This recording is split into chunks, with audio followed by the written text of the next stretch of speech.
Yo, yo, yo, what's going on? What's going on? It's your boy, Mr. Locario. So I got an email from a subscriber, and this subscriber says, I hope this regards to your YouTube channel. I'm a new subscriber of yours, and I really enjoyed listening to your relationship advice videos thus far. If you have the time, I actually was hoping to seek your advice on this matter. My name is, I'll keep her name out of it, and I'm 23 years old. I will be getting married here soon, and I wanted to seek your perspective on the matter of marriage. As both a married man and a relationship coach, I was wondering what would be your tips for newlyweds as it relates to things to avoid as well as must-dos in marriage. In addition, I was able to watch a video titled Women Need to Know How Important Sex Is to Men, and I was hoping to also receive advice from you in regards to marital intimacy. For context, I grew up in a faith-based conservative household where marriage was always expected of my siblings and I. Needless to say, intimacy was really not a topic that was discussed a whole lot in my home growing up, apart from, of course, understanding the importance of waiting for marriage. Now that I'm set to marry, I want to heed your warning of understanding the importance of it. And I was wondering what would be your advice for newlyweds, or in my case, a soon to be newlywed, as it relates to this topic. I heard that after the honeymoon phase, things start to plateau. What would be your advice in keeping that spark? In your opinion, do you think the old saying familiarity, why can I never say that word? Familiarity breeds contempt, holds true? If so, how can a couple best avoid this? Secondly, I know men value variety. What would be your tips specifically for women in changing things up and keeping it fresh? Lastly, besides being a dead fish, LOL, what would you say are the biggest turn-offs for men? And likewise, what would you say are the biggest turn-ons for men? I know men and women see and experience intimacy differently, and though I have listed quite a bit of questions here, I would love to hear your candid perspective on each of the points listed, as I do value your input. Mr. Carr, I know I may not be your target audience, as you typically give dating advice. I would love how you incorporate truthful advice with wisdom in all your videos, and I thought it would be worth a try to seek your counsel for marriage tips. Thank you for all that you do, and I hope you enjoy. Hope you continue to prosper in YouTube and in life. All right, that's what's up. Appreciate the email, man. So this is the thing. Well, first of all, let me say this. I've been married for about 6 years now. I've been with my wife for 14 years, right? But I'm also non-monogamous, so I have a girlfriend also. But for those out there who are monogamous, right? So I'm just going to assume that you're monogamous right now. What it is this, when it comes to you being in this relationship with your man, one of the things that's gonna make it work is that y'all have to actually be sexually compatible. And part of being sexually compatible means that y'all have to have similar sex drives. So let's say if the guy who's going to be your husband likes to have sex a lot and you don't, that's going to be an issue. Or if you like to have sex a lot and he doesn't, that's going to be an issue, right? So you have to have similar, sex drives, meaning y'all need to like to have sex basically around the same amount of time, as each other. Like, y'all need to have that same energy, because if you don't, that's going to be an issue already. Right. So that's one. Another thing you have to understand is that for a man, in most cases, right, him wanting sex is outside of anything else happening in the situation, meaning that your man could be upset, pissed off, depressed, happy, angry, any emotion, and he'll still be ready to have sex. Whereas a lot of times women, if you're not in the right state of mind, if you're not feeling, like good, or you're feeling kind of down or whatever, you're probably not going to want to have sex. You understand? So you have to understand how that will sort of impact the situation sometimes, because if you are with this guy and he's only going to be with you. Now, again, I'm assuming you're monogamous.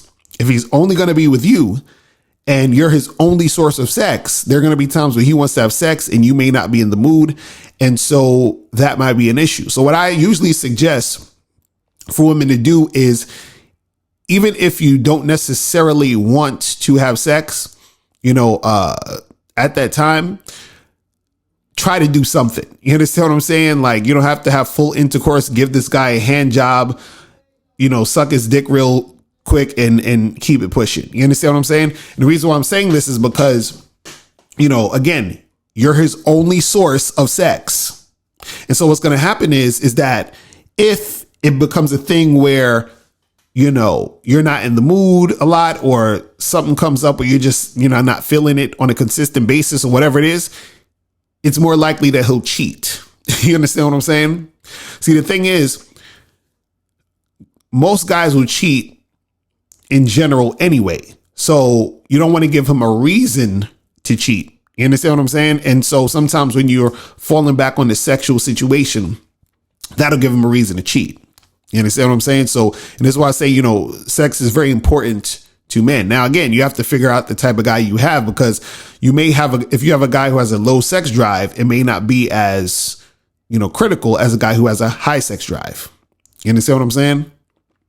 And so you have to understand that aspect of, the whole game when it comes to sex and marriage and all that other stuff. Now, yeah, there are going to be times where, because it's familiar, and again, you are the only person he's having sex with, right? And he's the only person you're having sex with, right? There will come a time where it could get routine. Now, one of the things that can help with this is when you're in a monogamous relationship, right? Sometimes it may help to actually not have sex a lot, or have sex all the time.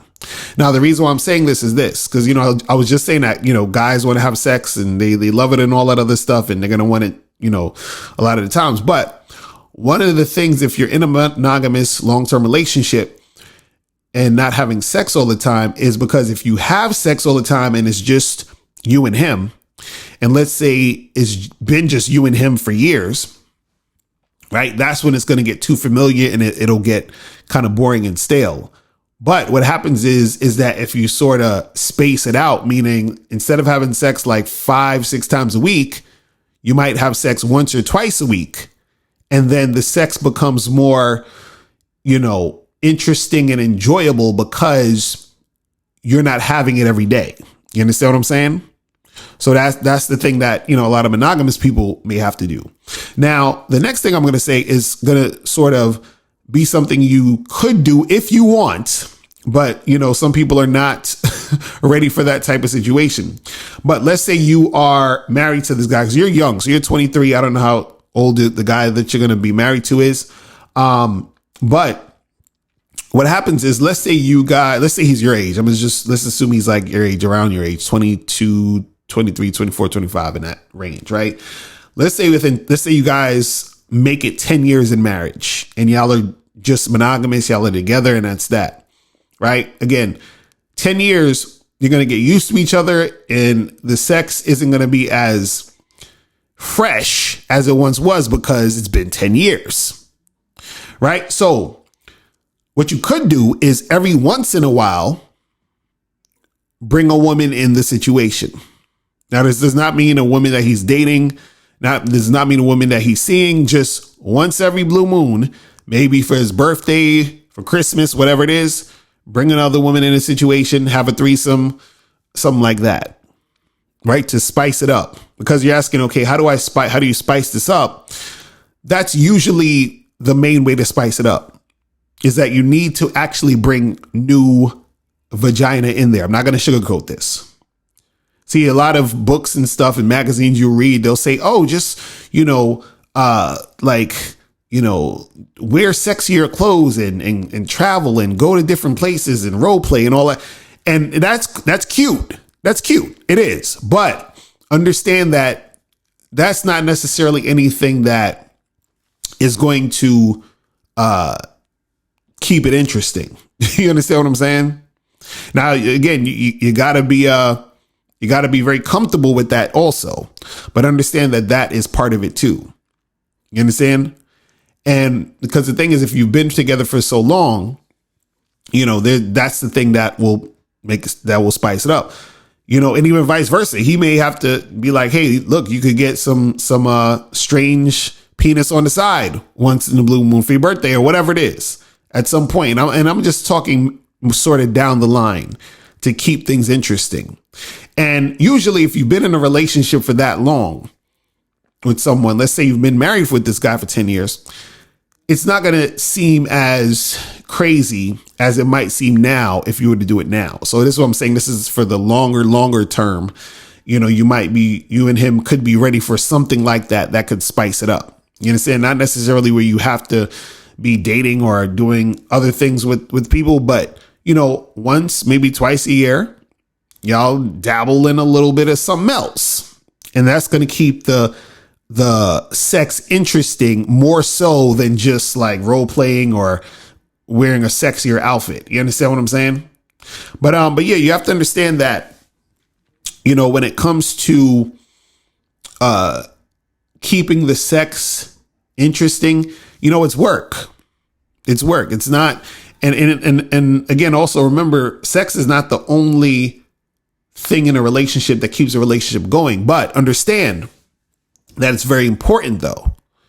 So you got to maintain the sexual interest and sexual chemistry while you're also maintaining everything else. All right. So I hope I gave you some insight, some good information on that. If any of you other ladies have any questions, you can click the link below and I'll holler at y'all later. Remember, the truth is inside you. Peace. I'm gone.